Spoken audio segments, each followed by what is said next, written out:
All right, let's talk math history. We're going to challenge a story you probably think you already know. Yeah, we all learn about Newton and Leibniz in the 17th century, the fathers of calculus.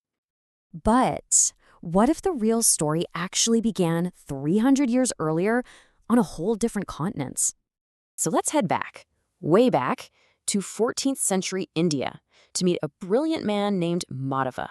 And today, a lot of people think he was the real inventor of calculus and its foundational ideas.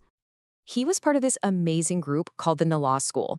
And get this, their work was written on palm leaves. And what they figured out was just mind-blowing, centuries ahead of Europe.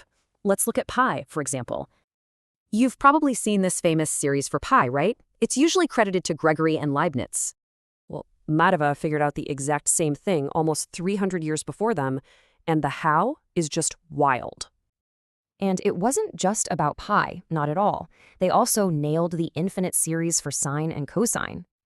Now, this wasn't just luck. They had a whole system of proof called yukti, all about showing how.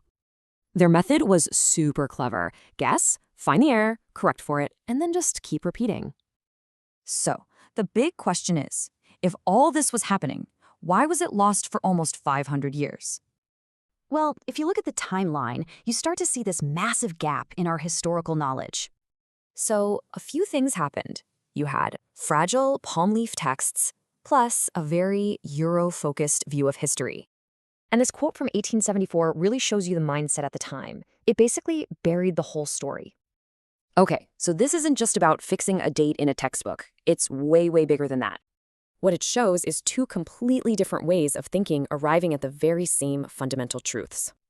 It just proves the story of science is way more global than we usually give it credit for.